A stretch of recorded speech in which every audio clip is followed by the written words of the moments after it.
أما بعد أعوذ بالله من الشيطان الرجيم بسم الله الرحمن الرحيم الرجال قوامون على النساء بما فضل الله بعضهم على بعض وبما أنفقوا من أموالهم الصالحات قانتات حافظات للغيب كما حفظ الله حافظات للغيب بما حفظ الله. وقال الله تبارك وتعالى أيضا ولهن مثل الذي عليهن بالمعروف صدق الله العظيم.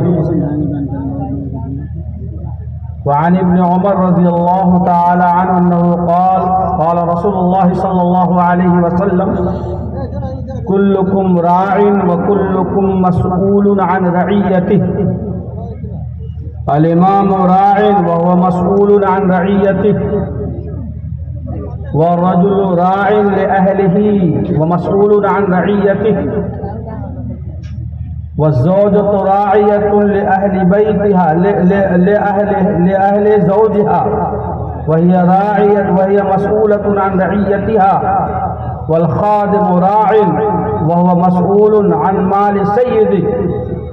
كلكم راع وكلكم مسؤول عن رعيته. وقال النبي صلى الله عليه وسلم خيركم خيركم لأهله وأنا خيركم لأهلي. وقال النبي صلى الله عليه وسلم أكمل المؤمنين إيمانا وأحسنهم خلقا خياركم لأهله وكما قال النبي صلى الله عليه وسلم.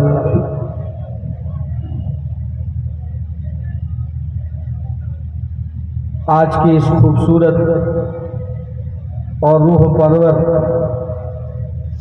اجلاس دستار بندی اور ہم سب کے لیے نہایت سعادت اور فخر و امتنان کی بات ہے کہ ہمارے درمیان ملک کی عظیم شخصیت تشریف فرما اور خوش قسمتی ہے اس آبادی کے نوجوانوں کے لیے بزرگوں کے لیے اور اس جلسے میں آنے والے تمام مہمانوں کے لیے کہ اس باوقار اجلاس کی صدارت ہم سب کے مشفق و محترم اور ایک عظیم خانوادہ قاسمی کے چشم و چراغ دارالعلوم دیوبند وقف کے محتمم حضرت مولانا محمد سفیان قاسمی صاحب فرما رہے ہیں اور مزید برآں خوشی اور سعادت کی بات یہ بھی ہے کہ اس اجلاس کی صدارت ملک کے مشہور و معروف اور بالخصوص حفظ قرآن کریم کے تعلق سے شہرہ آفاق ادارہ جامعہ اسلامیہ عربیہ سمرا قرآنیہ سمرا کے صدر المدرسین اور اعلیٰ ذمہ دار مشفق و محترم حضرت قاری بشیر احمد صاحب جامعی سرپرستی فرما رہے ہیں اور معتبر اور مستند علماء کرام کی قابل رشک جماعت بھی اسٹیج پر تشریف فرما ہے.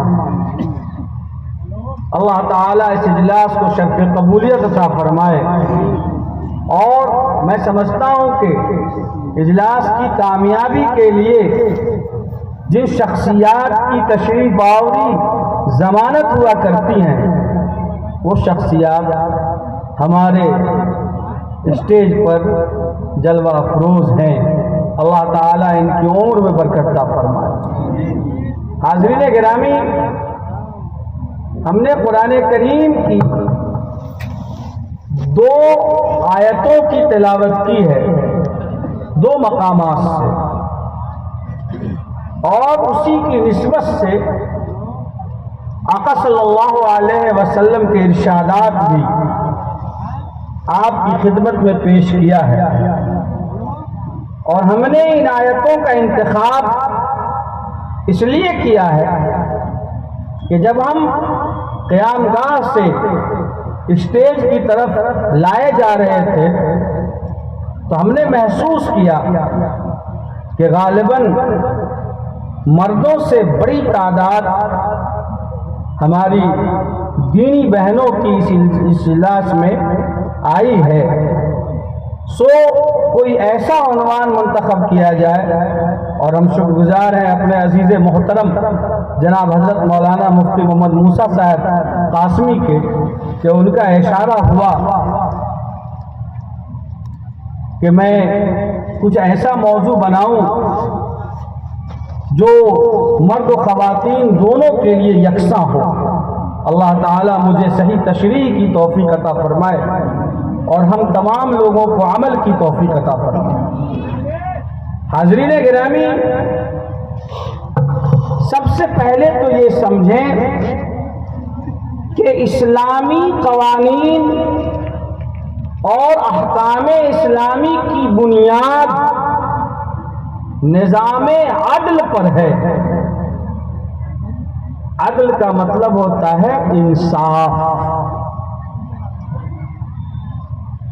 دنیا اس وقت ہمارے ذہن و دماغ کو اس جانب موڑنا چاہتی ہے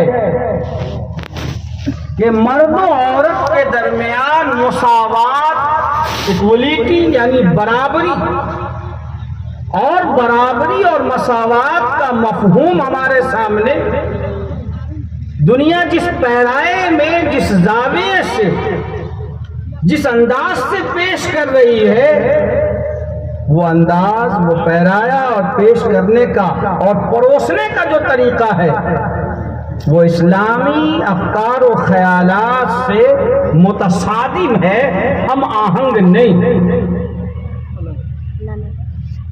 مرد و عورت کے درمیان توازن اور مساوات کا مطلب یہ نہیں ہے کہ دونوں کی ذمہ داریاں بالکل سیم ہوں اور دونوں کے کام ایک ہوں. ایسا فطرت کے خلاف اور نیچر سے بغاوت ہے.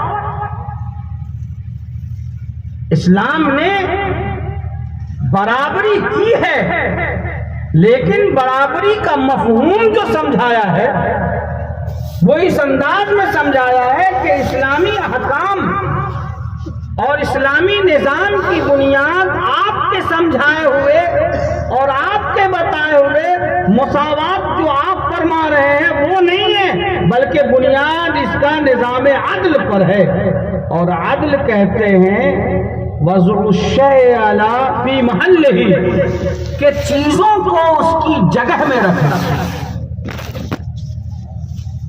جو چیز جس کے لیے بنائی گئی ہے اس کو اگر اسی کام کے لیے استعمال کیا جا رہا ہو تو وہ عدل ہے، اور اگر دوسرے کام میں اور دوسری جگہ میں استعمال کریں گے تو وہ ظلم ہو جائے گا. وضع الشیء فی غیر محلہ، شے کو جس چیز کے لیے بنایا گیا ہے اس کے خلاف دوسری جگہ میں استعمال کرنا یہ ظلم. مثال کے طور پر آپ کے سر پر جو ٹوپی ہے اس کی قیمت 50 روپے، اور آپ کے پاؤں میں جو جوتا ہے اس کی قیمت 500 روپے. اب اگر کوئی عقل مند آدمی یوں کہے کہ یہ 500 روپے کی چیز ہے، اس کو پاؤں میں پہننے کے بجائے سر پہ رکھنا چاہیے اس لیے کہ یہ قیمتی ہے، اور جو سر پہ جو چیز ہے اس کی قیمت 50 روپے ہے، اس کو پاؤں میں پہننا چاہیے، تو بھلا بتائیے اس کو کوئی آدمی عقل مند کہے گا؟ نہیں کہے گا۔ ٹوپی جس کام کے لیے بنائی گئی ہے، کیپ کا استعمال جہاں ہونا ہے، بنانے والے نے جس چیز کے لیے بنایا ہے وہیں استعمال کرنا اس کے لیے عدل ہے، دوسری جگہ میں استعمال کرنا ظلم ہے۔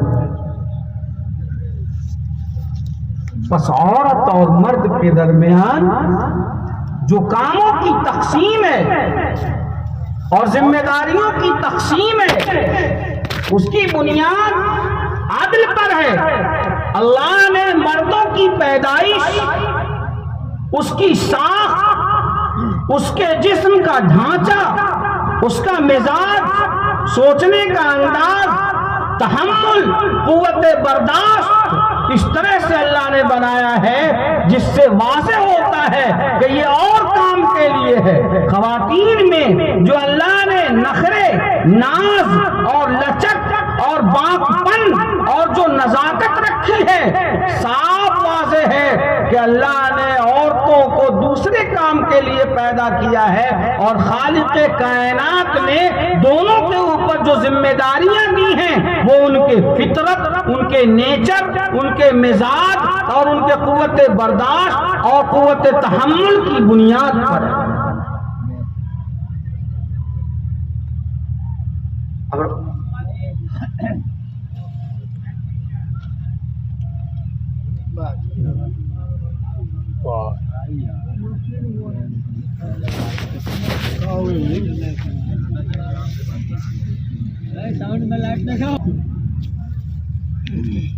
اب سوال یہ پیدا ہوتا ہے کہ کیا اسلام میں عورت اور مرد کے درمیان ایسا امتیاز ہے کہ کوئی سماج میں اونچا ہو اور کوئی نیچا ہو؟ اسلامی فکر، اسلامی نظریہ اور اسلامک کانسیپٹ یہ بتاتا ہے کہ نہیں، عورت اور مرد دونوں ایک دوسرے کے لیے ضرورت ہیں، اور جیسے ایک عورت ایک مرد کے بغیر نامکمل ہے، ایک مرد بھی ایک عورت کے بغیر نامکمل۔ دونوں کے درمیان جو رشتہ ہے اور تعلق ہے وہ رقابت کا نہیں بلکہ رفاقت کا ہے۔ دونوں ایک دوسرے کی ضرورت ہیں اور دونوں ایک دوسرے کے بغیر ناقص اور ناکارہ ہیں۔ اللہ رب العزت نے دونوں کو ایک دوسرے کے لیے شریک حیات بنایا ہے، رفیق حیات بنایا ہے، رقیب حیات اور فریق حیات نہیں بنایا۔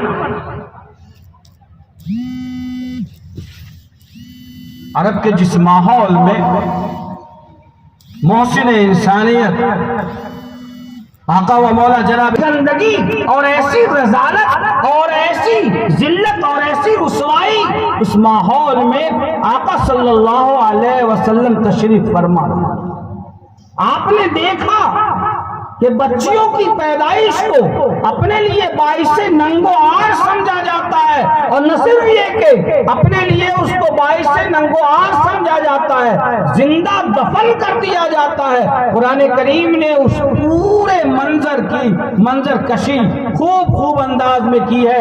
وَإِذَا الْمَوْءُودَةُ سُئِلَتْ بِأَيِّ ذَنبٍ قُتِلَتْ۔ آپ صلی اللہ علیہ وسلم تشریف لائے، اور تشریف لانے کے بعد آپ نے جو آئیڈیالوجی، جو نظریہ اور جو فکر پیش کی ہے، وہ فکر کل بھی آفاقی تھی اور آج بھی آفاقی ہے، اور قیامت تک کے انسانوں کے لیے یہ گلوبل آئیڈیالوجی ہے۔ آپ نے فرمایا کہ آج کی تاریخ سے عورتوں کو بیچا اور خریدا نہیں جائے گا، آج کی تاریخ سے عورتوں کو ہاتھ پوچھنے کا رومال نہیں سمجھا جائے گا، آج کی تاریخ سے عورتوں کو یوز اینڈ تھرو کی چیز نہیں سمجھی جائے گی، آج کی تاریخ سے عورتوں کو کوئی اپنے پاؤں کی جوتیاں نہیں سمجھے گا، آج کی تاریخ کوئی عورتوں کا حاکم اور آقا نہیں بنے گا، بلکہ وہ محکوم نہیں بنے گی۔ عورتیں انسان کے لیے وہ ضروری شے ہے جو توالد اور تناسل اور نظام الہی کی بقا کا ذریعہ ہے۔ اے لوگو، اچھی طرح سے سن لو کہ تم اگر اپنی ماں کی قدر نہیں کرتے اور اپنی سوتیلی ماں کو جو باپ کی بیوی ہے اسے تم جائیداد کی طرح تقسیم کرتے ہو، تمہیں شرم آنی چاہیے۔ یاد رکھو کہ عورت اگر ماں کی شکل میں آتی ہے، الجنت تحت اقدام امہاتکم، جنت تمہاری ماں کے قدموں کے نیچے ہے۔ عورت اگر بیٹی کی شکل میں آتی ہے، یاد رکھو کہ بیٹی کا باپ میرے ساتھ جنت میں ہوگا، جا ہوا وانا یوم القیامت ہاکذا، کہ بیٹی کا باپ میرے ساتھ جنت میں اسی طرح سے ہوگا۔ آپ نے ان دونوں انگلیوں کو مجمع کے سامنے کیا، یعنی شہادت اور یہ جو بیچ والی انگلی ہے وسطی، اور کہا کہ جتنا فاصلہ ان دونوں انگلیوں میں ہے اتنا ہی فاصلہ بیٹی کے باپ اور میرے درمیان ہوگا جنت میں، مقام و منصب کے اعتبار سے۔ آپ نے فرمایا کہ عورت اگر بہن کی شکل میں آتی ہے، یاد رکھو کہ بڑی بہن کا درجہ ماں کے درجے کے مطابق ہے، اور بہن جہنم کے درمیان آر اور پردہ ہے۔ عورت اگر بیوی کی شکل میں آتی ہے، بیوی کو ہاتھ پوچھنے کا رومال سمجھنے والوں، اسے محکوم اور غلام سمجھنے والوں، یاد رکھو الدنیا کلھا متاع وخیر متاع الدنیا المرأة الصالحہ، کہ کائنات کی حسین ترین اور حسین شاہکار اور حسین نعمت نیک بیوی کا ملنا۔ یہی نہیں، آپ صلی اللہ علیہ وسلم نے باقاعدہ طور پر عورتوں کو وہ مقام دیا، اور خود اللہ رب العزت نے قرآن کریم میں عورتوں کو یہ حق دیا کہ وہ جائیداد کی وارث بنیں گی۔ بیٹی ہے تب بھی وارث بنے گی، بہن ہے تب بھی وارث بنے گی، ماں کی شکل میں ہے تب بھی وارث بنے گی، بیوی کی شکل میں ہے تب بھی وارث بنے گی۔ باقاعدہ طور پر قرآن مقدس نے خواتین کے حقوق کی تقسیم کر کے اس کو متعین کیا اور فرمایا کہ یہ عورتیں کسی بھی حال میں محروم نہیں ہو سکتی۔ اسباط اور رشتہ دار جو مرد رشتہ دار ہیں وہ تو بعض حالتوں میں ایک کے رہنے کی وجہ سے دوسرے حق نہیں پاتے، لیکن ماں، بیوی، بیٹی، بہن، ان کو حق ملنا ہے اور ہر حال میں ملنا ہے۔ یہ اصحاب فروض ہیں، اسباط نہیں ہے۔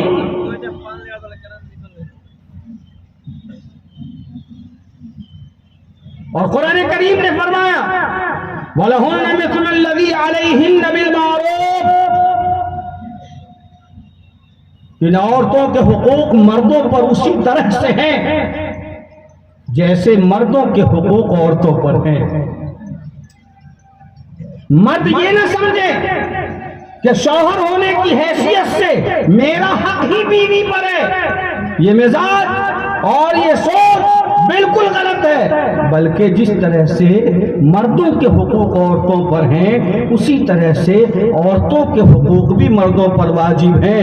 یہ ہم نہیں کہتے، یہ اللہ رب العزت نے خود بیان فرمایا۔ اور آگے بڑھیں تو پتہ چلے گا کہ اللہ رب العزت نے خواتین کے حقوق اور ان کے تعلق سے اگر آپس میں اختلاف ہو جائے، اختلافات اور نزاعات کو دور کرنے کے سارے طریقے خود اللہ رب العزت نے قرآن کریم میں بطور نص قطعی کے بیان فرمایا۔ مثال کے طور پر اللہ رب العزت نے ارشاد فرمایا یا ایھا الذین آمنوا اقیموا الصلاۃ وآتوا الزکاۃ، اے ایمان والو نماز قائم کرو، اے ایمان والو زکوٰۃ ادا کرو، لیکن فجر کی نماز 2 رکعت فرض ہے اور ظہر کی نماز 4 رکعت، مغرب کی نماز 3 رکعت فرض ہے اور عشاء کی نماز 4 رکعت فرض ہے۔ یہ تفصیل قرآن کریم نے بیان نہیں کیا، ان تفصیلات کا ذکر آقا صلی اللہ علیہ وسلم کے اقوال و افعال میں موجود ہے.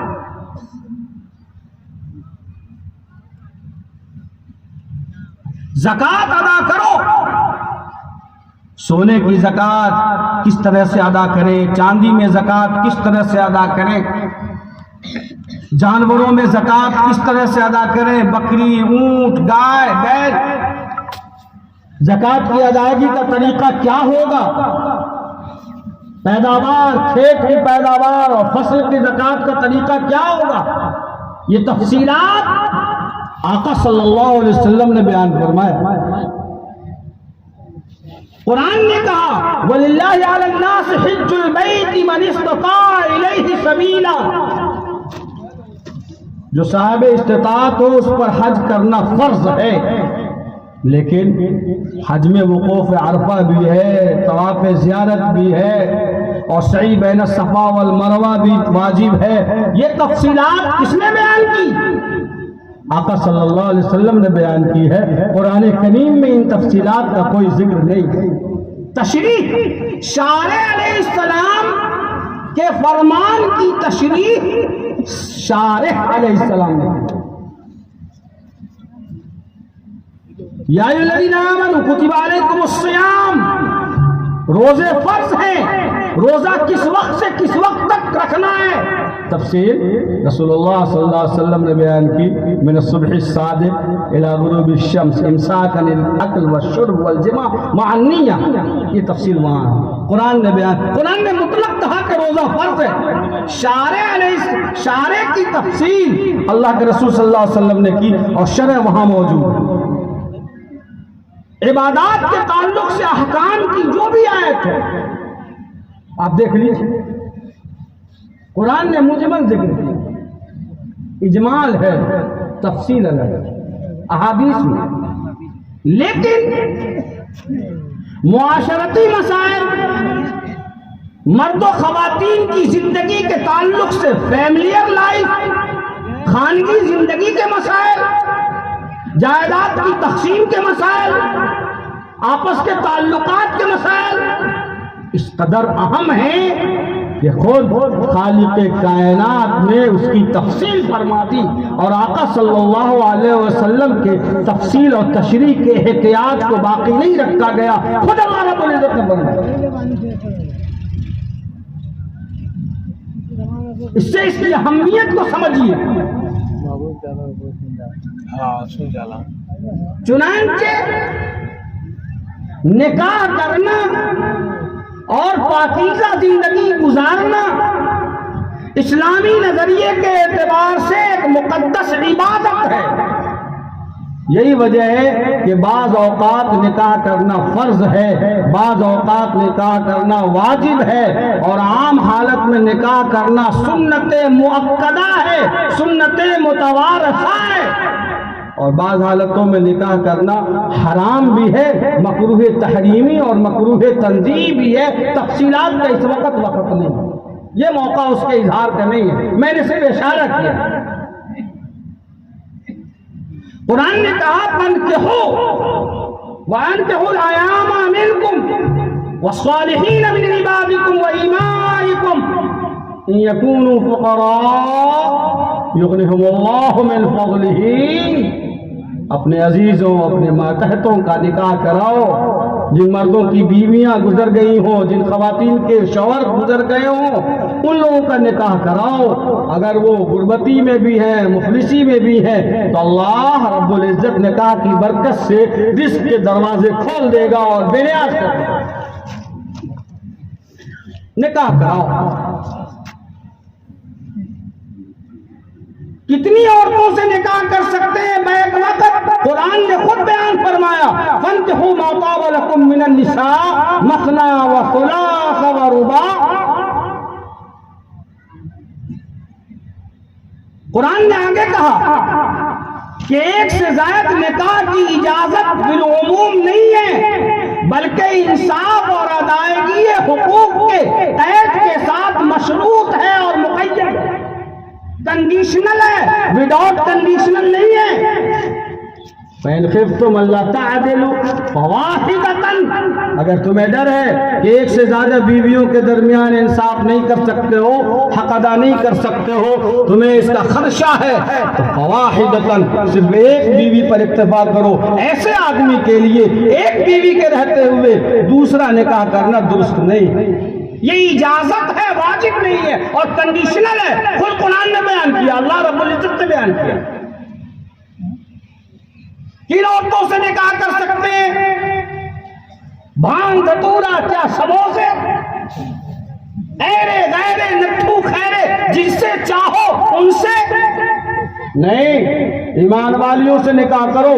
مشرکہ سے نکاح کرنا حرام ہے، اور مومنہ کے لیے مشرک سے نکاح کرنا حرام ہے۔ قرآن نے عجیب بات کہی ہے، وَلَوْ أَعْجَبَتْكُمْ، بہت حسین ہے، جمیل ہے، کمال کی ہے، بڑا ایجوکیشن ہے، کوالیفائڈ ہے، ایجوکیٹڈ ہے۔ وَلَوْ أَعْجَبَتْكُمْ، اگرچہ تمہیں بھلی لگے لیکن ایمان شرط ہے، یہ قید لگا دی اور کہا ہر ایک سے نہیں۔ حرمت علیکم امہاتکم و بناتکم و اخواتکم، پوری تفصیل قرآن نے بیان کی کہ فلاں فلاں فلاں فلاں خواتین سے نکاح کرنا تمہارے لیے حرام ہے۔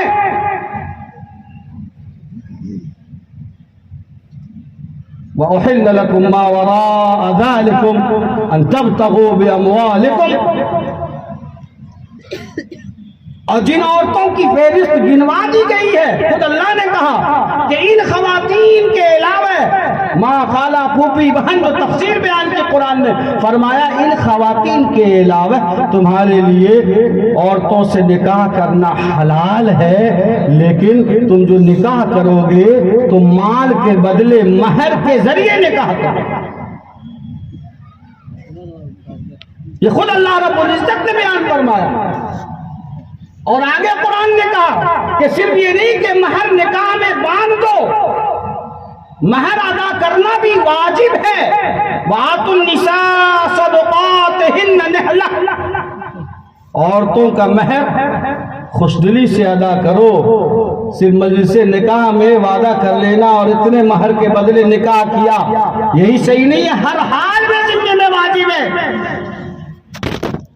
نکاح مہر ادا کرو، یہ قرآن نے کہا، اللہ کے رسول صلی اللہ علیہ وسلم کی تشریح پر موقوف نہیں رکھا گیا، نہیں چھوڑا گیا، اللہ رب العزت نے خود سے بیان فرما دیا اور فرمایا وَعَاشِرُوهُنَّ بِالْمَعْرُوفِ، اور دیکھو عورتوں کے ساتھ اچھا برتاؤ کرو، حسن معاشرت کا برتاؤ کرو، ان کے ساتھ اچھا بیوہیو رکھو، ان کے ساتھ نرمی کا معاملہ کرو اور معروف طریقے سے زندگی گزارو، خود اللہ رب العزت نے بیان فرمایا۔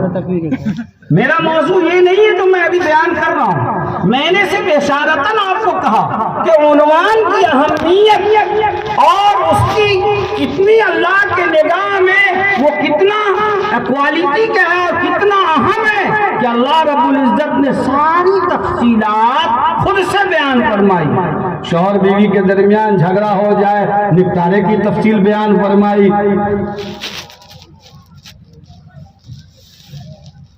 میرے دوستوں اور ساتھیوں، پس جب معاشرتی زندگی اور فیملیئر لائف اور خاندانی زندگی اس قدر اہم ہے تو اللہ رب العزت نے اسی اہمیت کے ساتھ دونوں کے حقوق کی تفصیل بھی الگ الگ فرما دی، اور دونوں کی صلاحیتوں کو اور فطری تقاضوں کو اور نیچر کے مطابق اللہ نے مردوں اور عورتوں دونوں کے لیے الگ الگ حقوق کی تفصیلات بنا۔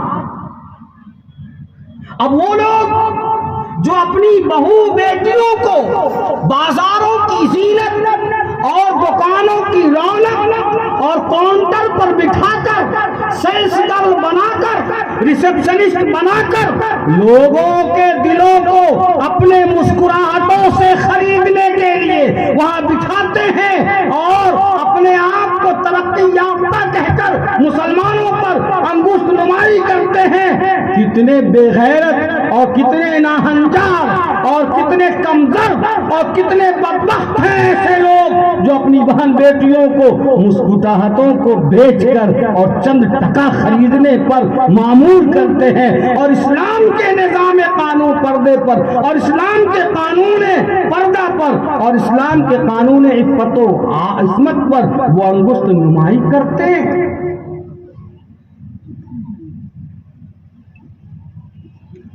میرے نوجوان دوستوں اور ساتھیوں، ہمیں فخر ہے اور ہماری بہنیں جو ہماری آواز کو سن رہی ہیں، انہیں تو اللہ تعالیٰ کے حضور سر بسجود ہو جانا چاہیے کہ اللہ کے رسول صلی اللہ علیہ وسلم نے انہیں جو مقام عطا فرمایا، جو منصب عطا فرمایا، اور ان کی عفت اور عصمت اور پاک دامنی کی حفاظت کے لیے جو انتظام فرمایا ہے، تاریخ انسانیت میں اگر اس کی کوئی ایک بھی مثال ملے تو میں ببانگ دہل اس مقدس اسٹیج سے چیلنج کرتا ہوں اور اعلان کہتا ہوں کہ ایک بھی کوئی ایسی مثال ہو جو خواتین کے عفت و تحفظ کے لیے، عصمت کی حفاظت کے لیے اسلامی قوانین اور احکام کے پیرلر اور مقابل میں ہو تو پیش کرو۔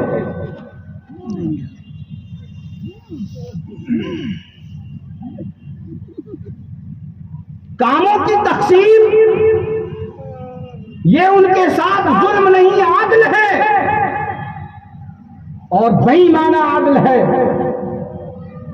کہ اللہ کے رسول صلی اللہ علیہ وسلم نے ارشاد فرمایا، تم میں کا ہر شخص ذمہ دار ہے اور اس سے اس کی ذمہ داری کے بارے میں سوال کیا جائے گا، وہ جواب دہ ہے۔ پس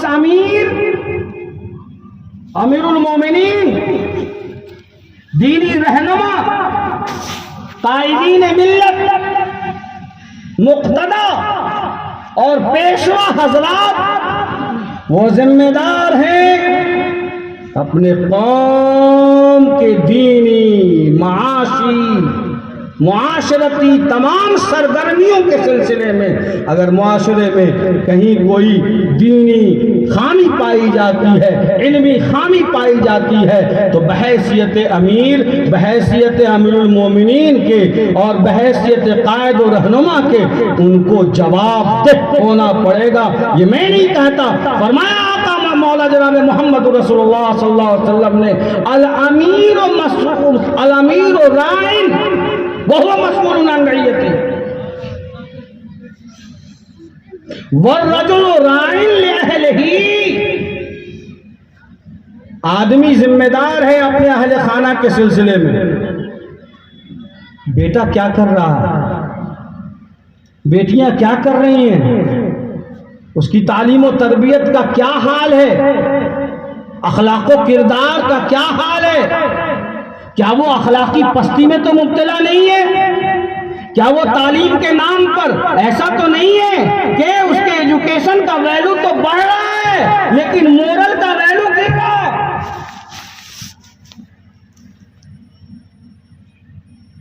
ایجوکیشن کا ویلو بڑھ رہا ہے، تعلیمی معیار، لیکن اخلاق و کردار گر رہے ہیں۔ اس کی نگرانی کون کرے گا؟ مدرسے کا محتمم، گاؤں کا مکھیا، اس کی نگرانی خود اس گھر کے ذمہ دار کو کرنی ہے اور بحیثیت باپ کرنی ہے۔ الرجل راع لأهله وهو مسؤول عن رعیته، بیوی کہاں جا رہی ہے، کیا کر رہی ہے، یہ ذمہ داری بنیادی طور پر اس کی ہے۔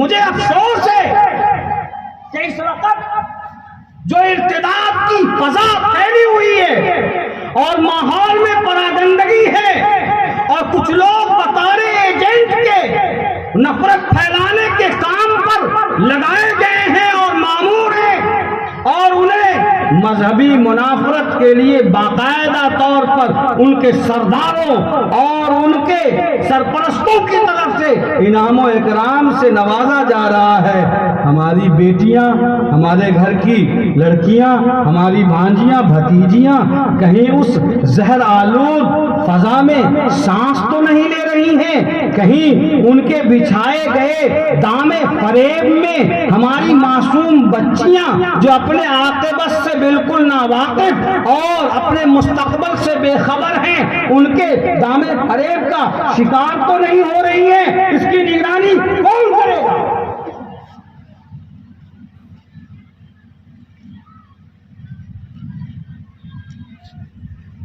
پس منہرا کے نوجوانوں اور قرب و جوار علاقے سے آئے ہوئے ہمارے بھائیوں اور ہماری دینی بہنوں، میں درد کے ساتھ، کرب کے ساتھ آپ کے سامنے ہاتھ جوڑ کر گزارش کرتا ہوں کہ اپنے بچے اور بچیوں کی تربیت آپ خود کریں۔ میں برادران وطن سے بھی، اپنے غیر مسلم بھائیوں سے بھی کہوں گا کہ اپنے گھر کی نگرانی آپ خود کیجئے، اپنی بچیوں کی نگرانی آپ خود کیجئے۔ ہم نے تو یہ سن رکھا ہے، ہمارے یہاں تو اسلام میں پردے کی اتنی اہمیت ہے کہ جسم کا اور حصہ تو بڑی دور کی بات، میاں عورتوں کا بال بھی کھل جائے تو وہ بھی گناہ کی بات ہے۔ اور ہم نے تو یہ سن رکھا ہے کہ ہندوستان کی سنسکرتی میں جو سناتنی دھرم کا ریتی رواج ہے، ہم نے یہ سنا ہے کہ جب شری رام جی کو بنواس ہوا اور شریمتی سیتا جی جو ان کے ساتھ تھیں، اور جب ان کو لایا گیا راون کے یہاں سے پاک اور باعزت طریقے پر، تو شری لکشمن جی نے اپنی بھابھی کا پاؤں تک نہیں، تلوا کے اوپر کا پنڈلی اور گھٹنا تک نہیں دیکھا۔ یہ پردے کا اور گھونگھٹ کا اعلیٰ معیار اور سنسکرتی یہ اس بھارت کی اور اس سرزمین کی سنسکرتی ہے، اور یہ ہمارے سناتنی دھرم کے ریتی رواج میں ہم تو اسی سنسکرتی کو اپنے معاشرے اور سماج میں لاگو کرنے کی بات کرتے ہیں۔ جب یہ ماحول ہو جائے تو ہمیں نہ تو کسی فاطمہ کے کسی عفت و عصمت کا کوئی ڈر ہوگا، اور آپ کو نہ تو سیتا اور گیتا کے عفت و عصمت کا کوئی ڈر ہوگا، اس لیے کہ ہمارے مذہب میں یہ بات کہی گئی ہے کہ مسلمان وہ ہے جو دنیا کی تمام عورتوں کو اسی نگاہ سے دیکھے جس عزت کی نگاہ سے وہ اپنی ماں کو دیکھتا ہے، اور دنیا کی تمام بیٹیوں کو وہ اسی عزت کی نگاہ سے دیکھے جس عزت کی نگاہ سے وہ اپنی بیٹی اور بہن کو دیکھتا ہے۔ ایک صاحب آئے آقا و مولا پروفیٹ محمد صلی اللہ علیہ وسلم کی مجلس میں اور کہنے لگے کہ میں مسلمان تو بن جاؤں گا لیکن میری ایک شرط ہے۔ کیا شرط ہے؟ کہا کہ مجھے مسلمان بننے کے بعد بھی بدکاری کی اجازت ملنی چاہیے، اس لیے کہ میں بدکاری کا رسیا ہوں اور میں اس کے بغیر نہیں رہ سکتا، تب میں مسلمان بنوں گا۔ آقا صلی اللہ علیہ وسلم نے بڑے پیار سے ادع الی سبیل ربک بالحکمت والموعظۃ الحسنہ وجادلہم باللتی ہی احسن، یہ الگ پوائنٹ ہے۔ یہ تو احقاق حق والی دلیل ہے کہ دلائل سے ثابت کرو، پہلا مرحلہ ہے ادع الی سبیل ربک بالحکمہ والموعظۃ الحسنہ۔ آقا صلی اللہ علیہ وسلم نے ڈانٹا نہیں، آپ بھڑکے نہیں، یہ نہیں کہا کہ بدتمیز کیا بکتے ہو، شرم نہیں آتی، نہیں، پیار سے بٹھایا اور محمد آقا محسن انسانیت صلی اللہ فدا و ابی و امی یا رسول اللہ، ہم سب ہمارے والدین آپ پر قربان جائے یا رسول اللہ۔ آپ نے فرمایا کہ سنو، اگر کوئی شخص تمہاری ماں اور تمہاری بیٹی کے ساتھ بھی وہی حرکت کرے تو تمہیں کیسا لگے؟ کانپ گیا اور کہنے لگا کہ میں اسے زندہ نہیں رہنے دوں گا۔ فرمایا پیارے آقا صلی اللہ علیہ وسلم نے کہ اے شخص، تو جس کسی عورت سے بدکاری اور برائی کی اجازت چاہتا ہے وہ بھی تو کسی کی ماں ہے، وہ بھی تو کسی کی بیٹی ہے، وہ بھی تو کسی کی بہو ہے۔ فوراً قدموں میں گر گیا اور کہنے لگا یا رسول اللہ، بغیر شرط کے مسلمان ہونا چاہتا ہوں، بتا دیجئے مجھے، اب میری کوئی شرط نہیں ہے۔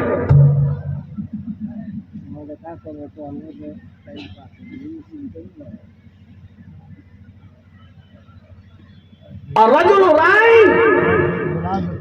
آدمی ذمہ دار ہے اپنے گھر کا۔ مجھے افسوس ہے کہ ہمارے سماج کا ایک آدمی اپنی 2-3 بچیوں اور بچوں کی نگرانی نہیں کر سکتا، اور اپنی ناکامی پر قوم کے رہنماؤں کو برا بھلا کہنے سے ایک پل پاس نہیں آتا۔ میاں تم اپنے 4 بچوں کی نگرانی نہیں کر سکتے تو ہم کروڑوں بچوں کی نگرانی اکیلے کیسے کریں؟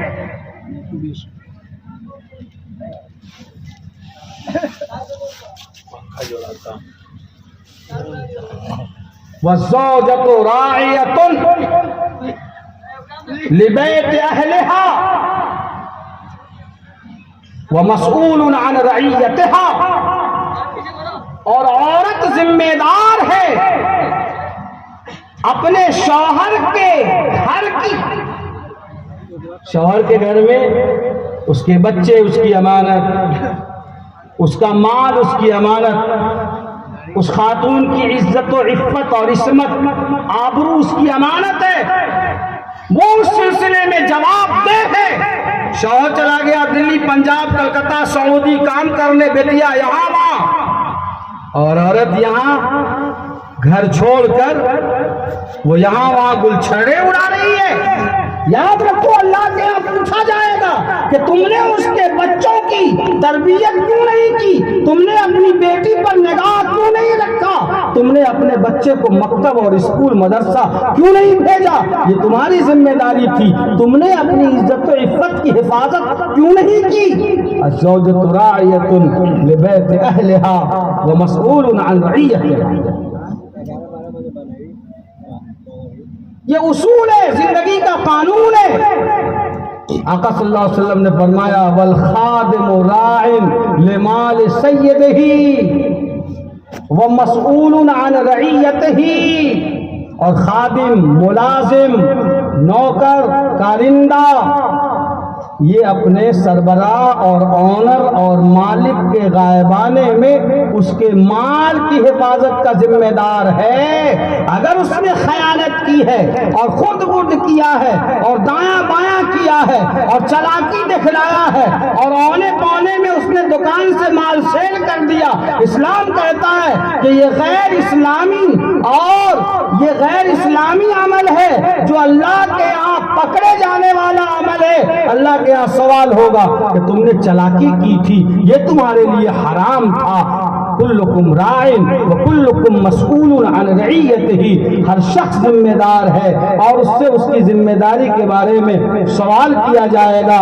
مدرسے کا مدرس ذمہ دار ہے، ذمہ داری ہے طلبہ اور پڑھنے والوں پر، ٹیچرز ذمہ دار ہیں اسٹوڈنٹس کے لیے کہ وہ اس کی تعلیم و تربیت کا صحیح نظم کر رہے ہیں یا صرف وہ گپ شپ مار رہے ہیں۔ اللہ کے یہاں پوچھ ہوگا، اس لیے کہ بچے جو امانت ہیں وہ ان کے حوالے کیے گئے ہیں، اگر وہ صحیح تعلیم و تربیت نہیں کرتے تو یہ امانت میں خیانت ہے، اور یہ امانت میں خیانت ایسی خیانت ہے جس کے بارے میں قرآن نے ایک دوسرے موقع پر کہا ہے ویل للمطففین، جہنم کا خطرناک گڑھا ویل ہے ان لوگوں کے لیے جو اپنی ذمہ داریوں میں تخفیف سے اور کمی سے کام لیتے ہیں۔ اذا قالوا علی الناس یستوفون واذا قالوهم او وزنوهم یخسرون، جب وہ لوگوں سے لیتے ہیں تو صحیح تول کر لیتے ہیں، اور جب لوگوں کو وہ دیتے ہیں تو ڈنڈی مارتے ہیں، جب وہ تنخواہیں لیتے ہیں تو پوری لیتے ہیں، اور جب پڑھانے بیٹھتے ہیں، دکان میں ملازمت کے لیے جاتے ہیں، کاموں میں لگتے ہیں تو اپنی ذمہ داریوں میں ڈنڈی مارتے ہیں۔ ویل للمطففین، مفسرین نے فرمایا کہ ہر طبقے کی کمی بیشی اس آیت کا مصداق ہے۔ تو یہ ذمہ داری اللہ کے رسول صلی اللہ علیہ وسلم نے مرد و خواتین کے لیے وَلَهُنَّ مِثْلُ الَّذِي عَلَيْهِنَّ بِالْمَعْرُوفِ کے تحت تقسیم کریں. آگے بڑھتے ہیں. حکم النبی صلی اللہ علیہ وسلم بین علی بن ابی طالب رضی اللہ عنہ وبین زوجتها فاطمہ رضی اللہ تعالی عنہا حین اشتکیا الیہ الخدمہ کہ حضرت فاطمہ الزہرا رضی اللہ تعالی عنہا اور حضرت علی کرم اللہ وجہ کیا کہنے حضرت فاطمہ رضی اللہ تعالی عنہ کے بارے میں خود آقا و مولا جناب محمد رسول اللہ صلی اللہ علیہ وسلم نے فرمایا فاطمہ تو بضعۃ منی، فاطمہ میرے جگر کا ٹکڑا ہے. اور حضرت علی کے بارے میں فرمایا، آپ نے فرمایا کہ میں علم کا شہر ہوں اور علی اس کے دروازے. ایسا بڑا مقام اور حضرت فاطمہ رضی اللہ تعالی عنہ اور حضرت علی دونوں میاں بیوی آقا صلی اللہ علیہ وسلم کی خدمت میں تشریف فرما ہوئے اور شکایت کی کہ یا رسول اللہ ابو جان بڑی مشقت ہے، چکیاں پیسنی پڑتی ہے، پانی نکالنا پڑتا ہے، چکی پیستے پیستے ہاتھ میں چھالے پڑ گئے ہیں، کچھ انتظام ہو جائے. فحکم النبی صلی اللہ علیہ وسلم لعلی بالخدمت الظاہرہ وحکم لفاطمہ بالخدمت الباطنہ. آپ صلی اللہ علیہ وسلم نے فیصلہ فرمایا، غور سے سننا بھائی اور ہماری بہنیں بھی غور سے سنیں کہ رسول اللہ صلی اللہ علیہ وسلم نے اپنی بیٹی اور داماد کے درمیان کاموں کو تقسیم کیسے کیا ہے. فرمایا کہ علی تمہارا کام یہ ہے کہ گھر کے باہر کی جو ذمہ داریاں ہیں، کسب معاش کی، انتظامات کی، کھانا کپڑا سارے انتظامات کی ذمہ داری وہ تمہاری ہے. اور حضرت فاطمہ کو فرمایا کہ گھر کے کاموں کی ذمہ داری تمہاری ہے، دونوں کے کاموں کی تقسیم کرنا.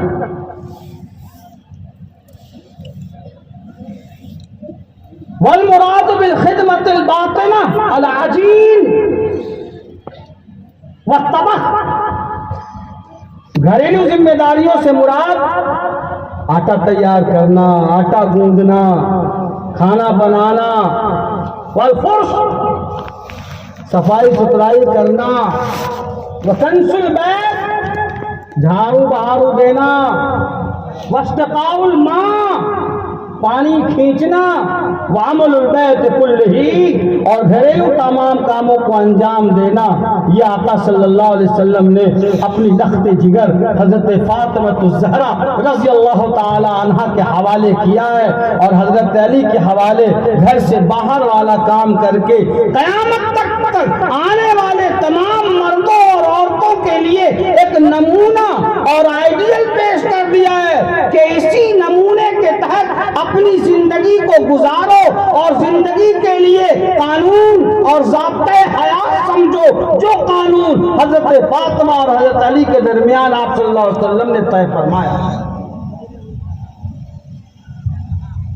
بخاری شریف کی روایت ہے کہ حضرت عائشہ صدیقہ رضی اللہ تعالی عنہ کے پاس حضرت فاطمہ الزہرا رضی اللہ تعالی عنہ تشریف لاتی ہیں اور ان کو یہ خبر ملی کہ آقا صلی اللہ علیہ وسلم کے پاس چند خادم آئے ہیں.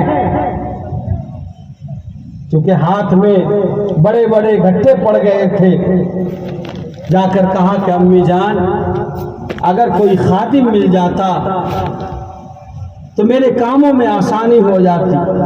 حدیث شریف کے الفاظ ہیں ما تلقى بيدها من الرحا چکی پیسنے کی وجہ سے ہاتھوں میں جو چھالے پڑ گئے تھے اس کی شکایت کرتی ہیں۔ جب آپ صلی اللہ علیہ وسلم تشریف لائے تو ماں عائشہ صدیقہ رضی اللہ تعالی عنہ نے آقا صلی اللہ علیہ وسلم کے سامنے حضرت فاطمہ رضی اللہ تعالی عنہ کی گزارش کو رکھی۔ آپ صلی اللہ علیہ وسلم نے سن لیا اور سیدھا حضرت فاطمہ الزہرا کے گھر تشریف لے گئے اور دولت قدا پر جا کر آپ صلی اللہ علیہ وسلم نے سلام کیا اور تشریف لے گئے اور حضرت فاطمہ اور حضرت علی کے درمیان بیٹھ کر آپ صلی اللہ علیہ وسلم نے فرمایا کہ اے فاطمہ، اے علی، کیا میں تمہیں خادم سے اور غلام سے اچھی چیز نہ بتا دوں؟ اور پھر آپ صلی اللہ علیہ وسلم نے فرمایا کہ جب تم دونوں بستر پر آؤ تو 33 بار سبحان اللہ، 33 بار الحمدللہ اور 34 بار اللہ اکبر پڑھو۔ اس کا ثواب اتنا زیادہ ہے کہ ہزاروں غلام تمہیں مل جائیں وہ بھی مقابلہ نہیں کر سکتے۔ دونوں نے صبر کیا۔ میں یہ کہنا چاہتا ہوں کہ انہوں نے اپنی بیٹی کو گھریلو کام کاج کا پابند بنایا ہے۔ یہ اللہ کے رسول صلی اللہ علیہ وسلم کا طریقہ ہے، یہ ان کی ذمہ داری ہے۔ قرآن کریم نے کہا فالصالحات قانتات حافظات للغیب، نیک عورتیں وہ ہیں جو صبر کرنے والی، اللہ کی طرف رجوع کرنے والی ہیں اور شوہر کے غائبانے میں شوہر کے مال اور امانت کی حفاظت کرنے والی ہیں۔ یہ تقسیم کار ہے۔ اور مردوں کے بارے میں جو ان پر کام دیے گئے، فرمایا رجال قوامون علی النساء بما فضل اللہ بعضهم علی بعض وبما انفقوا من اموالهم۔ مرد عورتوں کے نگراں ہیں، حاکم نہیں ہیں۔ مرد عورتوں کے ذمہ دار ہیں، گارجین ہیں، وہ آقا نہیں ہے۔ یہ گارجین شپ کا معاملہ ہے، ڈکٹیٹر شپ کا معاملہ قطعاً نہیں ہے۔ اور اس کی وجہ بیان فرمائی بما فضل اللہ بعضهم علی بعض، ہم نے مردوں کو عورتوں کا نگراں، ذمہ دار اور گارجین اس لیے بنایا ہے کہ ہم نے بعض انسانوں کو بعض پر فضیلت دی ہے۔ فضیلت دینے کا مطلب کسی کو نیچا دکھلانا قطعاً نہیں ہے۔ جتنے انبیاء آئے اور جتنے رسول آئے سبوں پر ایمان لانا واجب۔ آمنت باللہ وملائکتہ وکتبہ ورسلہ، ایمان لایا میں اللہ پر، وملائکتہ اور اس کے فرشتوں پر، وکتبہ اور اس کی نازل کردہ کتابوں پر، ورسلہ اور ان کے بھیجے ہوئے تمام رسولوں پر، عیسیٰ بھی، موسیٰ بھی، حضرت آدم علیہ الصلوۃ والتسلیم سے لے کر سیدنا حضرت عیسیٰ علیہ نبینا علیہ الصلوۃ والتسلیم تک کسی بھی ایک نبی کا کوئی انکار کر دے وہ مسلمان نہیں ہو سکتا، اس لیے کہ تمام رسول اور تمام انبیاء اللہ رب العزت کی طرف سے بھیجے ہوئے ہیں۔ سبوں کی فضیلت، سبوں کا مرتبہ، سبوں کا منصب اعلیٰ ہے اور وہ اپنے زمانے میں تمام انسانوں سے سب سے اعلیٰ اور ارفع ہیں۔ وَتِلْكَ الرُّسُلُ فَضَّلْنَا بَعْضَهُمْ عَلَى بَعْضٍ مِنْهُمْ مَنْ كَلَّمَ اللَّهُ وَرَفَعَ بَعْضَهُمْ دَرَجَاتٍ، ہم نے رسولوں میں بعض کو بعض پر فضیلت دی ہے۔ اس کا یہ مطلب نہیں ہے کہ دوسرے رسول کا مقام نیچا ہو گیا، نہیں، مقام ان کا بھی بہت بڑا ہے، لیکن ہم نے بعض کو بعض پر کسی وجہ سے فضیلت دی ہے۔ آقا و مولا جناب محمد رسول اللہ صلی اللہ علیہ وسلم کو امام الانبیاء بنایا ہے اور خاتم النبیین بنایا ہے۔ وَلِلرِّجَالِ عَلَيْهِنَّ دَرَجَةٌ، مردوں کو عورتوں کا نگراں بنایا گیا، گارجن بنایا گیا، ان کے قوت برداشت کی وجہ سے، ان کے تحمل کی وجہ سے، اس کے جسمانی ساخت اور بناوٹ کی وجہ سے ان کو ذمہ دار بنایا گیا ہے۔ وہ عورتوں کے آقا اور مالک نہیں ہیں، عورتیں ان کی غلام نہیں ہیں، محکوم نہیں ہیں، وہ تو شریک حیات ہیں۔ ایک کو امیر بنایا گیا، ایک کو گارجن بنایا گیا۔ اس کی بڑی وجہ یہ ہے کہ انفاق مال کمانے کی، لباس، پوشاک، خوراک، دوا، علاج، غرضے کی ساری ذمہ داریاں اللہ نے مردوں کے کاندھے پہ ڈالی ہیں، اور فرمایا وَلْيُنْفِقْ ذُو سَعَةٍ مِّن سَعَتِهِ وَمَنْ قُدِرَ عَلَيْهِ رِزْقُهُ فَلْيُنْفِقْ مِمَّا آتَاهُ اللَّهُ۔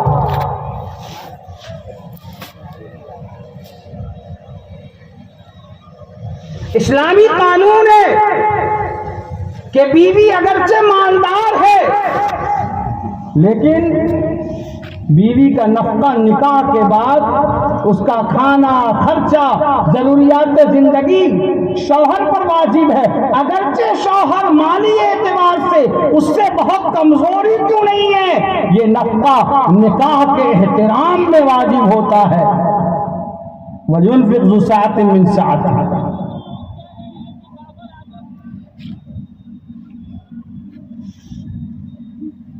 عن حکیم بن المعاویہ القشیری عن ابیہ قال یا رسول اللہ ما حق زوجۃ احدنا علیہ، اے اللہ کے رسول صلی اللہ علیہ وسلم ہماری بیوی کا ہم پر کیا حق ہے؟ ما حق زوجۃ احدنا علیہ؟ قال ان تطعمها اذا طعمت، جیسی خوراک، جیسا کھانا اپنے لیے پسند کرتے ہو ویسا ہی کھانا اپنی بیوی کے لیے بھی پسند کرو۔ یہ نہیں کہ خود تو مرغ ماہی اڑا رہے ہیں اور بیوی کو بھوجا پہ ٹرکھا رہے ہیں، خود تو مٹن اور چکن میں اور بیوی کو وہی بھوجا، وہی بھونا ہوا صبح شام۔ انتقلمہا، جس معیار کا خوراک اپنے لیے پسند کرتے ہو اسی معیار کا خوراک اپنی بیوی کے لیے بھی پسند کرو۔ وَتَقْسُوهَا إِذَا اكْتَسَيْتَ، اور جس معیار کا لباس اپنے لیے پسند کرتے ہو اسی معیار کا لباس اپنی بیوی کے لیے بھی پسند کرو۔ وَلَا تَضْرِبِ الْوَجْهَ،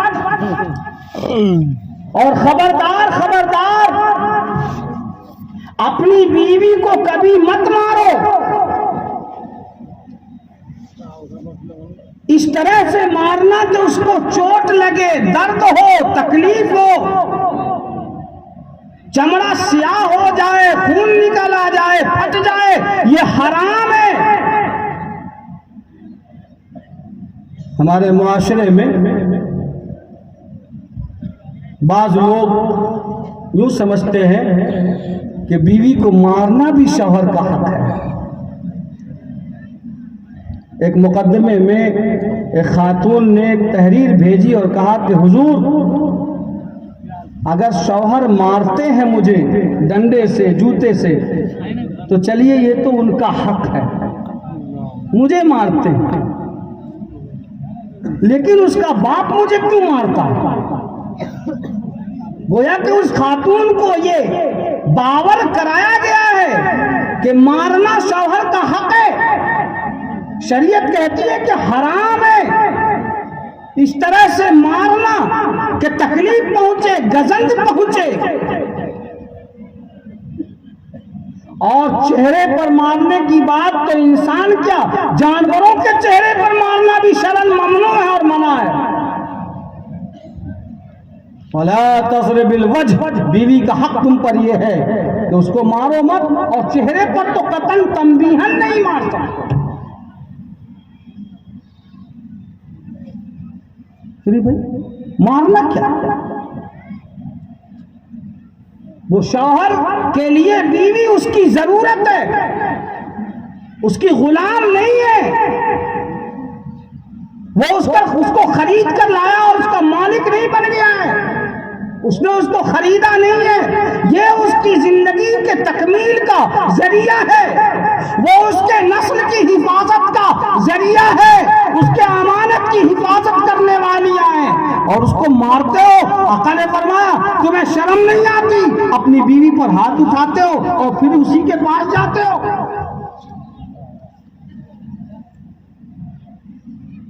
قرآن نے کہا وَمِنْ آيَاتِهِ أَنْ خَلَقَ لَكُم مِّنْ أَنفُسِكُمْ أَزْوَاجًا لِتَسْكُنُوا إِلَيْهَا وَجَعَلَ بَيْنَكُم مَّوَدَّةً وَرَحْمَةً۔ اللہ کی نشانیوں میں سے ایک بڑی نشانی یہ ہے کہ اللہ نے تمہارے لیے تمہی میں سے مطلب یہ ہے کہ تمہاری بیویاں اور خواتین کوئی الگ گروپ، کوئی الگ پارٹی نہیں ہے، وہ تمہارا ہی حصہ ہے اور تمہارے جنس سے ہیں، اس کو اپنا فرد سمجھو۔ ہم نے تمہارے لیے جوڑے اس لیے بنائے تاکہ تم سکون حاصل کر سکو، سکون جسمانی، سکون روحانی، سکون ذہنی اور دماغی، ہر طرح کا سکون۔ وَجَعَلَ بَيْنَكُم مَّوَدَّةً وَرَحْمَةً۔ ابھی بہت بات باقی ہے، مجھے پہلے بتاتے تو میں سمجھ لیتا، میں جلدی اپنی بات ختم کرتا۔ سکون کا ذریعہ اور رحمت، وجعلہ اللہ نے پیدا کیا اپنے ول پاور سے۔ یہ وہ محبت ہے زوجین کے درمیان جو پیسوں سے، بازاروں سے خرید کر نہیں لائی جا سکتی۔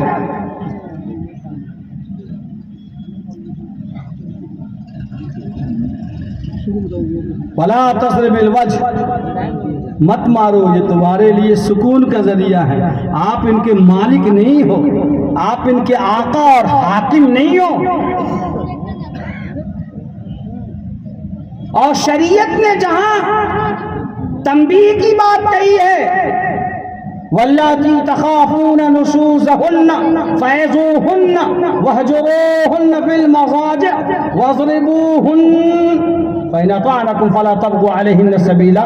وہاں جو تنبیہ کی بات آئی ہے، مفسرین نے فرمایا کہ مارنے کا مطلب یہ ہے کہ عورت کو یہ احساس ہو جائے کہ میرا شوہر مجھ سے اتنا ناراض ہے کہ اس نے ہمارے اوپر ہاتھ اٹھایا اور مارے تو رومال کے پلو سے مارا جائے۔ مقصد اس کو چوٹ پہنچانا نہیں ہے، مقصد اس کو احساس دلانا ہے۔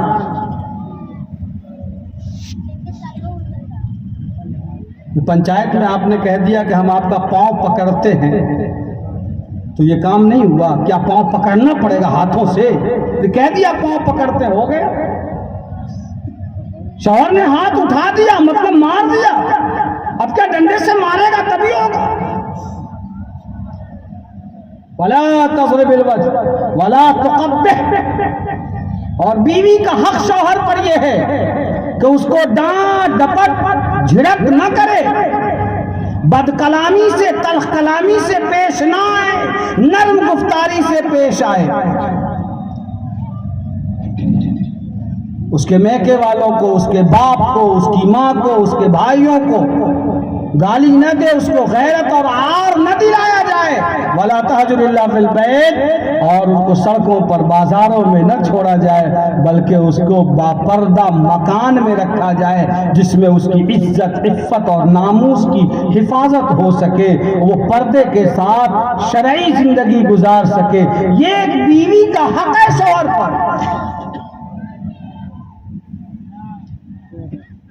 بیوی کا حق شوہر پر یہ بھی ہے کہ وہ اپنے مہر کا، حق مہر کا مطالبہ کرے، اس لیے کہ قرآن نے اس کو، اس کی ادائیگی کو لازم قرار دیا، جیسا کہ میں نے ابھی بتایا تھا۔ وَآتُوا النِّسَاءَ صَدُقَاتِهِنَّ نِحْلَةً۔ یہ ہماری بدقسمتی ہے کہ ہم نے اپنے معاشرے اور سماج میں ایسی روش قائم کی اور ایسا باور کرایا کہ ایسا ماحول بنا ہے کہ بعض علاقوں میں تو اگر کسی شوہر نے اپنی بیوی کا حق مہر ادا کرنے کی کوشش کی یا وہ ادا کرنا چاہتا ہے تو اس کی بیوی کو یہ شبہ ہونے لگتا ہے کہ یہ میرا مہر مجھے دے رہے ہیں، پتہ نہیں مجھے یہ نہیں رکھیں گے۔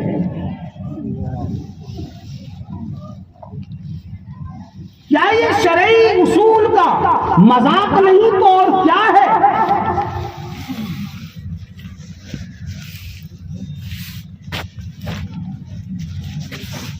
قرآن کریم نے فرمایا ان من ازواجکم و اولادکم عدوا لکم فاحذروہم وَإِن تَعْفُوا وَتَصْفَحُوا وَتَغْفِرُوا فَإِنَّ اللَّهَ غَفُورٌ رَحِيمٌ. کہ دیکھو عورتوں کی طرف سے کبھی کوئی ایسی حرکت پیش آئے گی جو تمہیں ناگوار گزرے گی، تکلیف دہ ہو جائے گی. بچوں کی طرف سے کوئی ایسی حرکت سرزد ہوگی جو تمہیں ناگوار گزرے گی اور تمہاری تکلیف کا باعث بنے گی. فاحذروہ، چھوڑو، درگزر کرو، زیادہ پیچھے مت پڑو.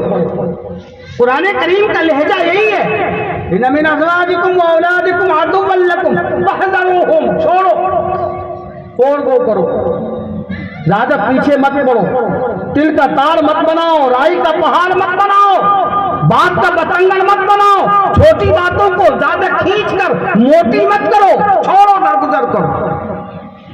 وَإِن تَعْفُوا وَتَصْفَحُوا، اگر تم معاف کر دیتے ہو، باتوں کے پیچھے نہیں پڑتے، اپنے انا اور ایگو کا مسئلہ نہیں بناتے،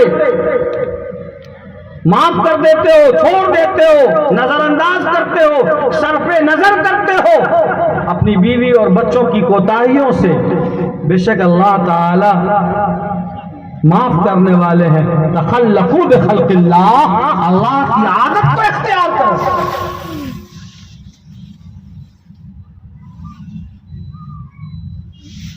ایک صحابی آیا اور فرمانے لگے یا رسول اللہ، میں جب نوکری سے، بازار سے، کھیت کھلیان سے اپنے گھر جاتا ہوں تو میری بیوی مجھے چار بات سناتی ہے، ہمیشہ کچھ نہ کچھ بولتی رہتی ہے. فی لسانہا البذاء النداء یا رسول اللہ، اس کی زبان بہت چلتی ہے، جب گھر آتا ہوں چار بات سناتی ہے، سمجھ میں نہیں آتا کیا کروں، آپ مجھے اجازت دیجئے تو میں اس کی پٹائی کروں. پیارے آقا صلی اللہ علیہ وسلم نے ارشاد فرمایا کہ میاں بیوی مارنے کی چیز تھوڑے ہی ہے، مار نہیں سکتے. فرمایا پھر میں کروں کیا یا رسول اللہ؟ آقا صلی اللہ علیہ وسلم نے فرمایا کہ اگر تم سمجھتے ہو کہ نباہ نہیں ہو سکے گا تو تم علیحدگی اختیار کرو، لیکن مارنے کی اجازت نہیں. اس صحابی رسول نے فرمایا ولی ولکم منہا یا رسول اللہ، ولی صحبتم منہا یا رسول اللہ، مجھے تو اس سے اولاد بھی ہے اور مجھے اس سے محبت بھی ہے، اگر میں نے اس کو چھوڑ دیا تو لوٹ کر دوبارہ نہیں آئے گی، پھر میرا کیا ہوگا، میرے گھر کا کیا ہوگا؟ آپ نے فرمایا پھر صبر کرو، استوصوا خیرا، پھر حکمت سے کام لو، صبر کرو اور اللہ کے حوالے کرو، لیکن تم مار نہیں سکتے. یہ میں نہیں کہتا ہوں، یہ فرمایا جناب محمد رسول اللہ صلی اللہ علیہ وسلم. اور آقا و مولا جناب محمد رسول اللہ صلی اللہ علیہ وسلم نے فرمایا خیرکم خیرکم لأہلہ، سب سے اچھا انسان وہ ہے جو اپنی بیوی، بچوں اور اپنے اہل خانہ کی نظر میں اچھا ہو. باہر تو بڑا کرم خان ہے، شیر خان بنتا ہے، نیتا جی ہے، فلاں ہے، بڑے توپ خان ہے، گھر میں جاتے ہیں تو بیوی کو چار بات، بچوں کو گالیاں، برتن پٹکنا، ادھر اٹھنا، یعنی بچے پریشان رہتے ہیں کہ جلدی سے یہ آدمی گھر سے نکلے تو ہم راحت کی سانس لیں. آقا نے فرمایا وہ سماج کا ذلیل آدمی ہے. خیرکم خیرکم لأہلہ، سب سے اچھا آدمی وہ ہے جو اپنی فیملی کی نظر میں اچھا ہو، بیوی بچوں کی نظر میں اچھا ہو، اہل خانہ کے لیے اچھا ہو. وَأَنَا خَيْرُكُمْ لِأَهْلِي، اور میں تم میں سب سے بہتر ہوں اس لیے کہ میرا برتاؤ میرے اہل خانہ کے ساتھ تمہارے مقابلے میں سب سے بہتر ہے۔ بس سرکار دو عالم صلی اللہ علیہ وسلم کی زبان اور ارشاد کے مطابق سب سے اچھا انسان اور سب سے اچھا آدمی وہ ہے جو اپنی بیوی بچوں کے ساتھ اچھا معاملہ کرے اور اچھا برتاؤ۔ یہ باتیں تو وہ ہوئی جو ہمارے نوجوانوں کو اور بھائیوں کو، دوستوں کو اپنی زندگی کے لیے قانون کی طرح سے اپنے سامنے رکھنا چاہیے تاکہ ان کی گھریلو زندگی اور فیملی لائف پرسکون بن سکے اور ذمہ داریوں کا احساس ہو سکے۔ دوسری طرف یہ ہماری جو خواتین ہیں یہ بھی کم نہیں ہیں، پل میں تولا پل میں ماشا، معمولی باتوں پر تو یہ ایسا پیٹرول ڈالتی ہیں وہ سیدھا کہہ دے گی 50 سال کی عمر میں بھی 55 سال کی عمر میں بھی کہ جب سے میں اس گھر میں آئی ہوں کبھی سکون نہیں ملا۔ ارے ناتی پوتا ہو گئے، اتنے بال بچے ہو گئے، بلڈنگ مکان دکان سب بنا لیا اور ڈائریکٹ وہ کہہ دیں گی کہ مجھے کبھی سکھ نہیں ملا۔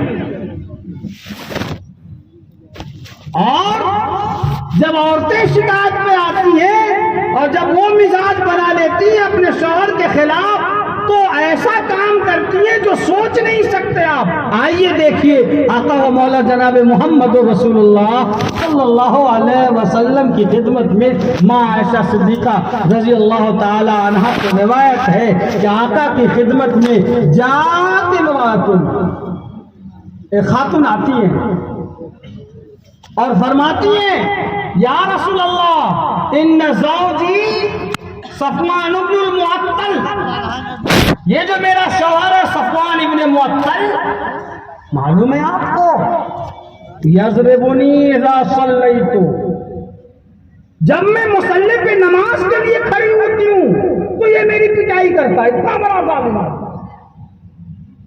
یضربنی اذا صلیت، جب میں نماز پڑھتی ہوں تو یہ میری پٹائی کرتے ہیں۔ شکایت دیکھیے کیس کتنا مضبوط ہو رہا ہے۔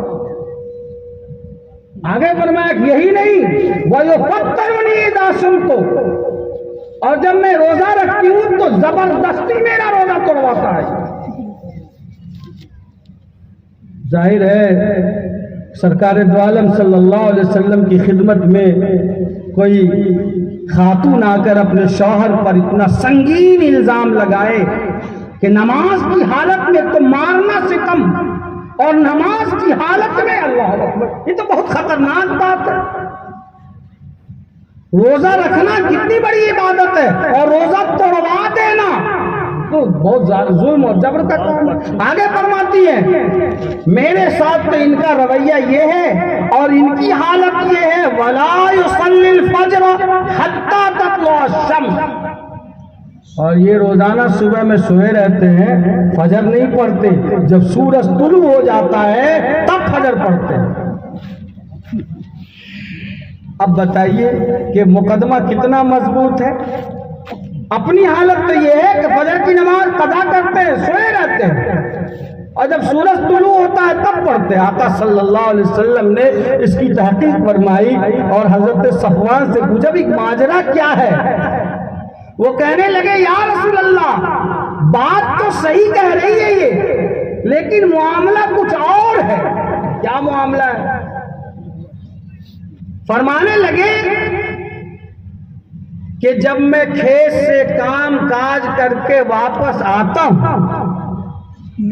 تو یہ نماز کی نیت باندھ لیتی، اور میں نے منع کیا ہے اس کو لمبی سورہ پڑھنے سے، اور یہ لمبی لمبی سورہ لگا دیتی ہے، جس پر میں اس کی تنبیہ کرتا ہوں کہ چھوٹی سورہ پر نماز تو قل اللہ سے بھی اور انا اعطینا سے بھی ہو جائے گی، کیا ضروری ہے کہ سورہ آل عمران پڑھی جائے؟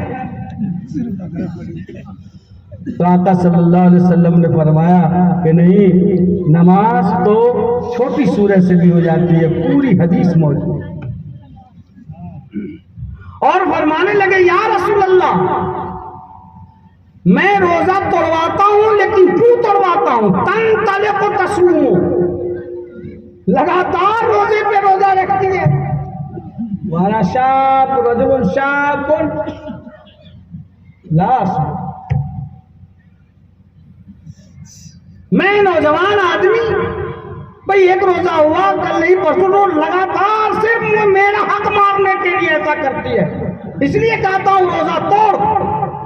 آقا نے فرمایا کہ شوہر کی اجازت کے بغیر عورت کے لیے نفل روزہ رکھنا درست نہیں ہے. مسئلہ بھی یاد کر لو, شوہر کی اجازت کے بغیر عورت بیوی کے لیے نفل روزہ رکھنا درست نہیں ہے, اس سے ثواب نہیں ملے گا, اس لیے کہ شوہر کا حق مقدم ہے. اور جہاں تک فجر کی نماز کے قضا کی بات ہے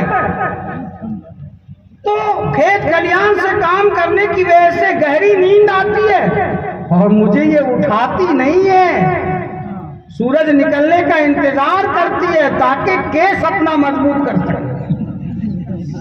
تو آقا صلی اللہ علیہ وسلم نے فرمایا لا تفریط فی النوم, جب بیدار ہو تو نماز پڑھ لو, سونے والا تو معفو ہے, لا تفریط فی النوم. میں یہ کہنا چاہتا ہوں کہ ان کے مزاج میں جو چیزیں ہوتی ہیں وہ دیکھو آپ.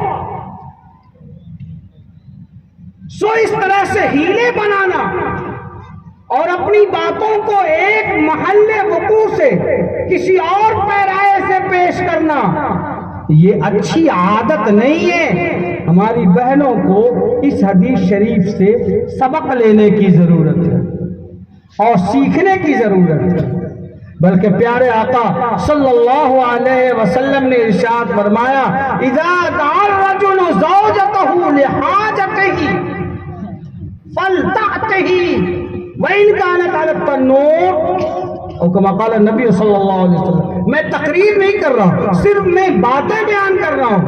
ہماری بہنوں کو کیا چاہیے, فرمایا کہ جب کسی عورت کا شوہر اس کو اپنی ضرورت کے لیے بلائے تو وہ انکار نہ کرے, فوراً اس کی اطاعت اور فرما برداری کرے.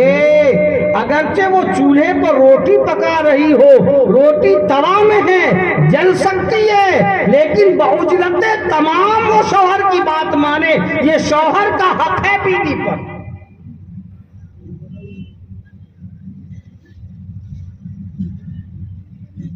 آقا نے فرمایا اذا دعا الرجل زوجته فابت, شوہر اپنی بیوی کو اپنے کام کے لیے بلائے, اپنی ضرورت کے لیے بلائے اور وہ انکار کر جائے, لعنتها الملائکہ حتی تصبح. اگر ناراض ہو کر شوہر سو گیا تو صبح تک فرشتے اس عورت پر لعنت بھیجتے رہتے ہیں. یہ وعید آئی ہے. اما بعد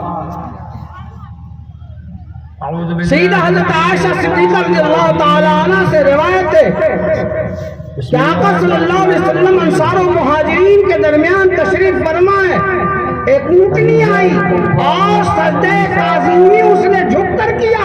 آقا کے سامنے جانور سجدہ ہوا. صحابہ نے فرمایا یا رسول اللہ فنحن احق, ہم اس جانور سے زیادہ حقدار ہیں کہ آپ کو سجدہ کریں. بس فرمایا پیارے آقا صلی اللہ علیہ وسلم نے لو كنت آمر احدا ان يسجد لاحد لامرت المرأة ان تسجد لزوجها. اگر کسی انسان کے لیے سجدے کی گنجائش ہوتی, کسی مانو کے سامنے جھکنے کی گنجائش ہوتی, شیش نوانے کی گنجائش ہوتی تو میں عورتوں سے کہتا کہ وہ اپنے شوہر کے سامنے سجدہ کرے. لیکن چونکہ کسی انسان کے لیے سجدے کی گنجائش نہیں ہے سوائے وحدہ لا شریک لہ کے, اس لیے میں سجدے کی اجازت نہیں دے سکتا. اس سے شوہر کی عظمت, اہمیت, مقام و منصب کا پتہ چلتا ہے.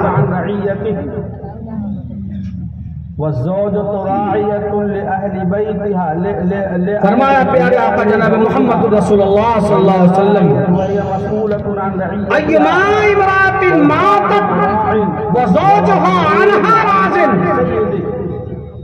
جس عورت کی موت اس حال میں ہو کہ اس کا شوہر اس سے راضی تھا، دخلت الجنہ، تو وہ عورت جنت میں جائے گی. یہ شوہر کا حق ہے بیوی پر. وقال النبی صلی اللہ جائز امور میں شوہر کی بات ماننا، زبان نہ لڑانا، یہ شوہر کا حق ہے بیوی پر. اور جو میں نے پہلے بیان کیا تھا وہ بیوی کا حق ہے شوہر. وكما قال النبي صلى الله عليه وسلم. ساتھ ہی ساتھ یہ بھی میں آپ دوستوں کو بتاتا چلوں آج کی اس خوبصورت کہ عورتوں میں جو فطرت میں لچک ہے اور جو نزاکت ہے اور جو ناز و نخرے ہیں، اور ہم سب کے لیے یہی ان کی خوبصورتی کا راز ہے. اور فخر و امتنان کی بات ہے. پل میں تولا پل میں ماشا، فوراً ناراض فوراً راضی، یہی ان کے حسن و جمال اور ان کی خوبصورتی کا راز ہے جو اللہ نے ان کی طبیعت میں رکھی ہے. اس آبادی کے اور نوجوان اسی لچک کی وجہ سے وہ اس جلسے میں آنے کائنات کی حسین ترین نعمت ہے. کہ اس باوقار اجلاس کی صدارت میں آپ کو بتاؤں ہم سب کے کہ فطرتاً اللہ نے جنس اور صنف نازک اور جنس عورت میں جو نزاکت رکھی ہے، طبعاً اور بتقاضۂ بشریت اس نزاکت سے امہات المومنین میں بھی وہ نزاکتیں تھیں. چنانچہ آقا صلی اللہ علیہ وسلم حضرت مولانا کی باری لگی ہوئی تھی ازواج مطہرات کے درمیان کہ آج ان کے یہاں کھانا کھائیں گے، آج کل ان کے وہاں کھانا کھائیں گے. مکمل باری لگی ہوئی تھی، اللہ یہ کہ کسی نے اپنا حق ثابت کرتے اپنی دوسری بہن کو دے دیا. ایک ام المومنین کے یہاں تشریف لے گئے، ان کے یہاں باری نہیں تھی، ان کے یہاں شہد کہیں سے آیا ہوا تھا. انہوں نے پیش کیا، یا رسول اللہ یہ شہد بہت عمدہ ہے، تھوڑا چکھ لیجئے. آپ صلی اللہ علیہ وسلم نے شہد چکھ لیا. اس کے بعد ان کے یہاں کھانے کی باری تھی اور وہی قیام کرنا تھا، ان کو شہد کی خوشبو آ گئی، کو محترم بگڑ گئی اور کہنے لگی کہ صاحب کھانے کی جب باری یہاں تھی تو آپ نے یہ شہد کہاں کھایا؟ فرمانے لگے کہ فلاں جگہ گئے تھے تو انہوں نے کہا کہ شہد آیا ہوا ہے، بس کھا لیا. وہ ناراض ہو گئی آپ صلی اللہ علیہ وسلم پر، پیارے آقا صلی اللہ علیہ وسلم پر. یہ بات بہت شاخ گزری اور گراں گزری اور آپ نے فرمایا کہ آج کے بعد سے میں شہد کو کبھی منہ نہیں لگاؤں. فوراً حضرت جبریل السلام کو خالق کائنات نے یاد لے کے بھیجا، یا ایھا النبی لما تحرم ما احل اللہ لک. اے نبی علیہ السلام، اللہ نے جو چیز آپ کے لیے حلال کر دی ہے آپ اسے اپنے اوپر حرام کیوں کرتے ہیں؟ آپ قسم کو توڑیے اور وفا کیجیے. عمر میں برکت عطا فرمائے. حاضرین گرامی، تو یہ نزاکت ان کی خوبصورتی ہے.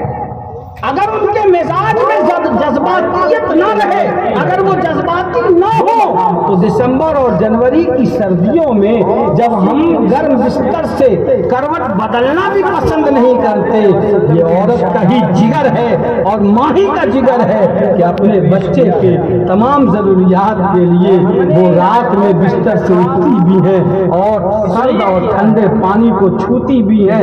یہ عورت ہی کا جگر ہے اور یہ اس لیے تو اس کے جذبات اس میں رکھا ہے اللہ نے، جو ان کے حسن و جمال کا مظہر کہ غالباً سمجھیے بہت ہی باریک بات ہے جس کو اپنے ذہن میں رکھنا چاہیے.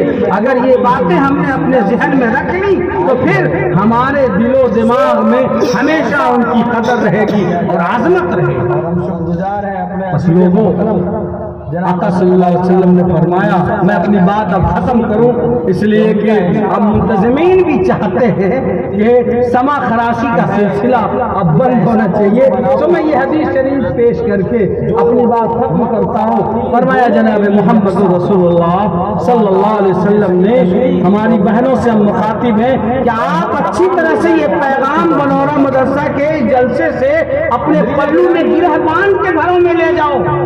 سب سے پہلے آقا نے فرمایا جو عورت 4 کام کر لے گی 4 وہ جنت کے جس دروازے سے چاہے داخل ہو.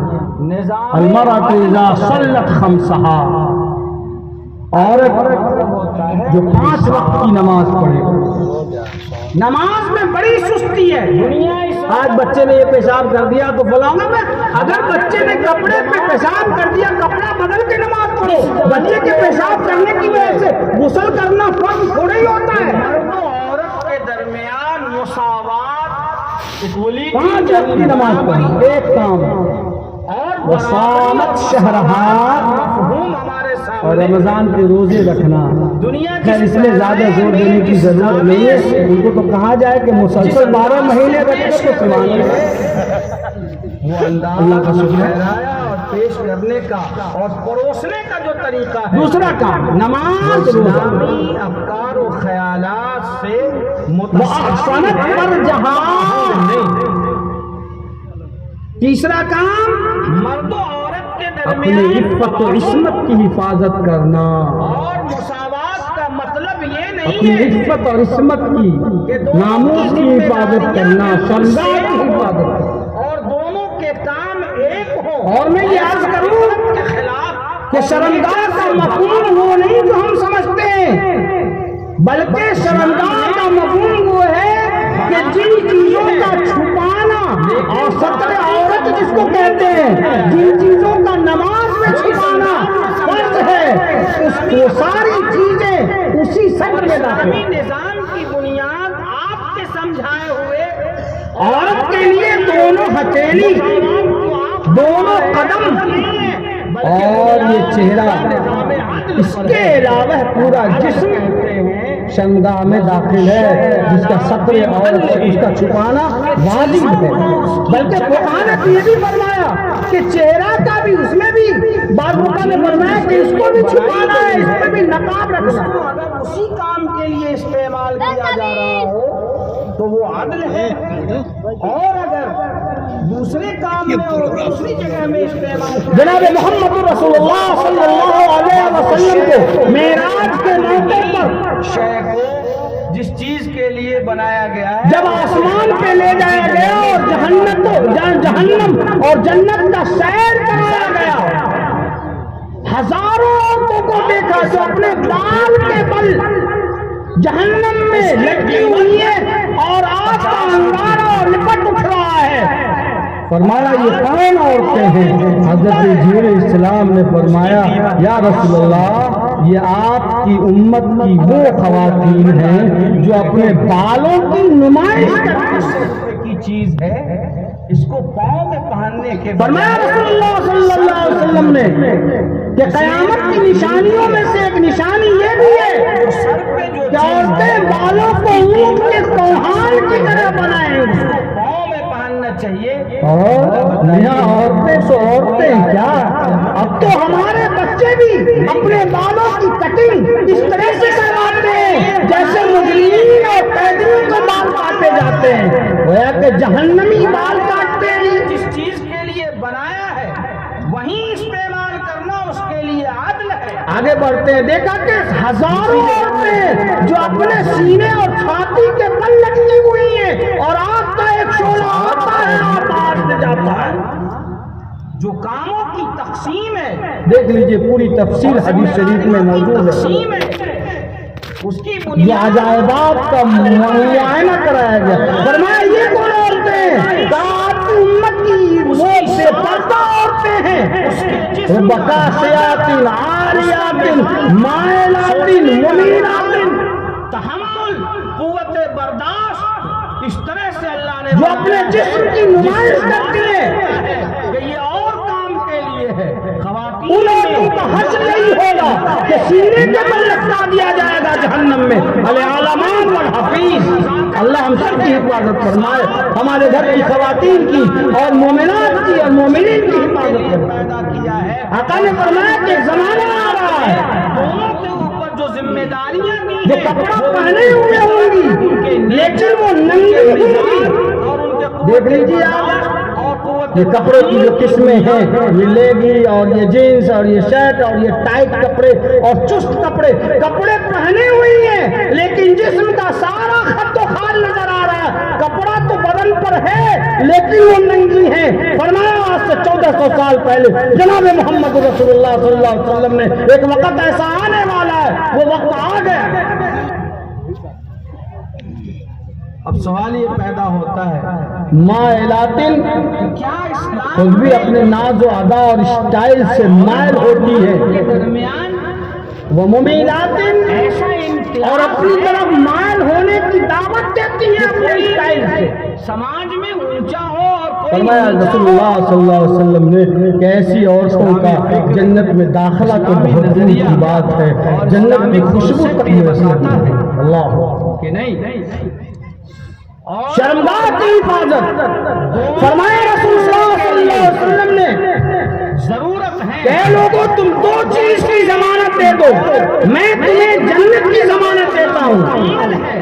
تمہارے دو جبڑوں کے بیچ میں جو چیز ہے یعنی زبان کے درمیان اس کی ضمانت دو، رشتہ ہے اور تعلق ہے، غیبت نہیں کریں گے، چغلخوری نہیں کریں گے، شکایت نہیں کریں گے، گالیاں نہیں کریں گے، بلکہ رفاقت دونوں ایک دوسرے کی ضرورت ہے۔ جہاں بیٹھ جائیں ممکن نہیں ہے کہ وہ شکایت نہ کرے، اور اس کے گھر کی عورت کی، اس کے گھر کی عورت کی، فلاں کا زیور ایسا، فلاں کا کپڑا ایسا، فلاں کی بہو ایسی گوری ہے، فلاں کی دادی ہے، فلاں کی سانولی ہے، فلاں کا ناک نیچا، کان اونچا، کیا کرتی ہو؟ ترتیب حیات اور طریق حیات نہیں بنائے۔ وَلَا يَغْتَبْ بَعْضُكُمْ بَعْضًا أَيُحِبُّ أَحَدُكُمْ أَن يَأْكُلَ لَحْمَ أَخِيهِ مَيْتًا فَكَرِهْتُمُوهُ محسن انسانیت مردار کھاتی آقا و مولا جناب زندگی زبان دو جبڑوں کے بیچ میں ایک چیز اور تمہارے دو رانوں کے بیچ میں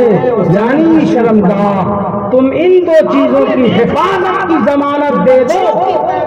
فرمایا پیارے آقا جناب محمد رسول اللہ صلی اللہ علیہ وسلم کی پدا ابی و امی نے کہ میں تمہیں جنت کی ضمانت دیتا ہوں، جنت کی ضمانت۔ یہ ایگریمنٹ ہے جناب محمد رسول اللہ صلی اللہ علیہ وسلم۔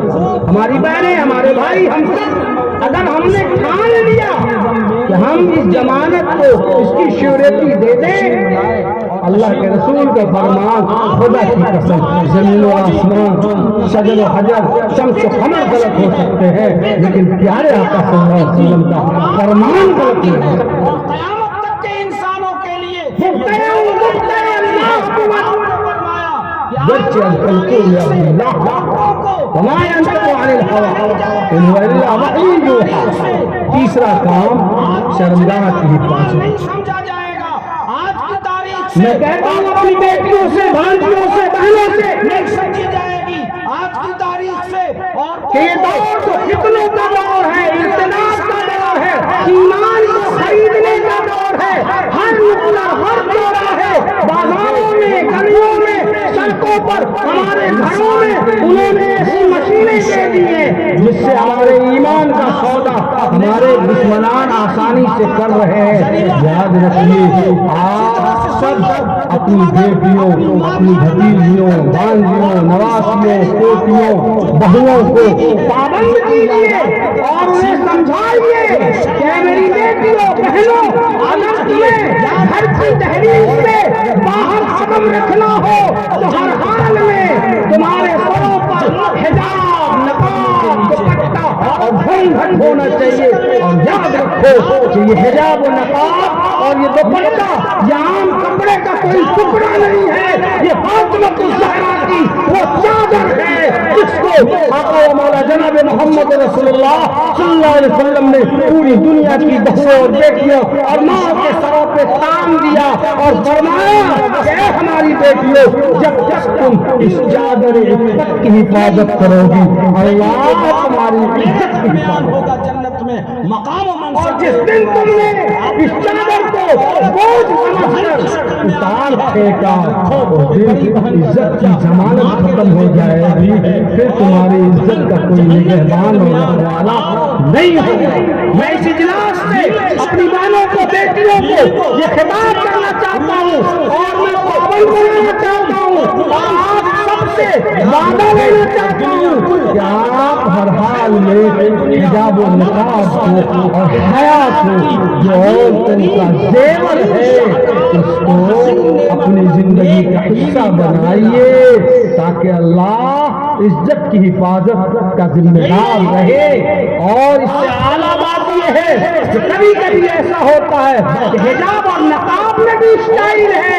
یاد رکھو اصل حجاب اور حیا وہ آنکھ کا حجاب و حیا ہے۔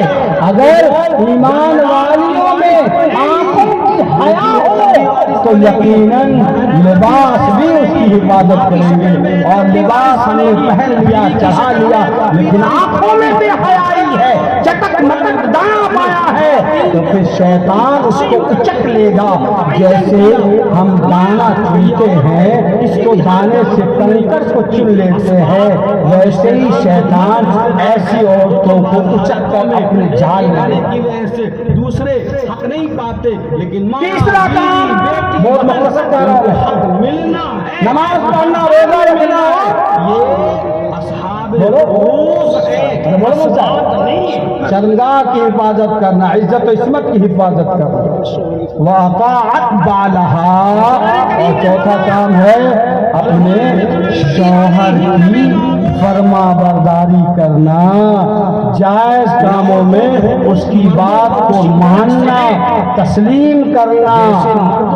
وَلْتَدْخُلْ مِنْ أَيِّ أَبْوَابِ الْجَنَّةِ شَاءَتْ، جس نے یہ چار کام کر لیا تو پیارے آقا صلی اللہ علیہ وسلم نے یہ خوشخبری دی ہے، یہ پیغام دیا ہے کہ وہ جنت کے جس دروازے سے چاہے وہ جنت میں داخل ہے۔ اسی طرح سے عورتوں کے حقوق بھی اب ایمانداری سے یہ بتائیں اور پورا مجمع بتائے کہ جب مرد، ہمارے سماج کے مرد حضرات اپنی بیویوں کی کوتاہیوں کو نظر انداز کر کے اپنی فیملی کی نظر میں اچھا بننے کی تمنا رکھیں گے اور ہماری خواتین اپنے شوہر کی جائز باتوں پر بالکل لبیک کہنے کو تیار رہیں گی تو ہمارا جو گھریلو نظام ہے اور فیملی نظام ہے وہ جنت نشان بنے گا یا نہیں بنے گا؟ وہ جنت نشان بنے گا، اور یہی مطالبہ ہے شریعت کا ہم سے اور ہمارے ایمان سے، یہی تقاضا ہے۔ ہمارا معاشرہ صاف، شفاف اور پاکیزہ معاشرہ بن جائے گا جس میں کسی کو بھی کسی کی عزت عفت پر انگشت اٹھانے کی کوئی ہمت اور جرأت نہیں ہوگی۔ انشاءاللہ ہم سب عمل کریں گے اور کون لوگ عمل کریں گے؟ سب دیکھیں ہاتھ اٹھائیے تو یہ تفصیل اور ایک اہم بات ہے، اگر اپنی بات ختم کریں یہ تو گھریلو باتیں ہوئی جو ہم نے کہا، اور اہم بات یہ ہے کہ یہ دور ایسا خطرناک دور ہے جس سے ہم سب گزر رہے ہیں۔ اپنے اکابر کی زکات کس طرح سے اپنے اساتین و ملت کس طرح سے ادا کریں، علماء اور مدرسین اور ائمہ یعنی امام صاحبان، ان کی باتوں کو ماننے کا جذبہ پیدا کیجئے۔ زیادہ اٹ بٹ چون چرا فصل کی زکات کا طریقہ کرنے کی کوئی ضرورت نہیں ہے۔ یاد رکھیے یہی وہ اللہ والوں کی جماعت ہے جو ہماری ڈوبتی ہوئی کشتی کو کنارے تک پہنچا سکتی ہے۔ علماء کے بارے میں برا خیال رکھنا، علماء کے بارے میں غلط فکر رکھنا، ان سے حسد رکھنا، ان سے عداوت رکھنا، ان سے نفرت رکھنا جہنم میں جانے کا سامان ہے۔ حضرت مولانا رشید احمد گنگوہی رحمت اللہ علیہ نے لکھا ہے کہ جو شخص علماء سے نفرت رکھتا ہے، عناد اور بغض رکھتا ہے، اللہ تعالیٰ مرنے کے بعد اس کے چہرے کو قبلہ سے پھیر دیتے ہیں۔ اگر یقین نہیں ہے تو قبر کھود کر دیکھ لو، اس کا چہرہ قبلے سے پھرا۔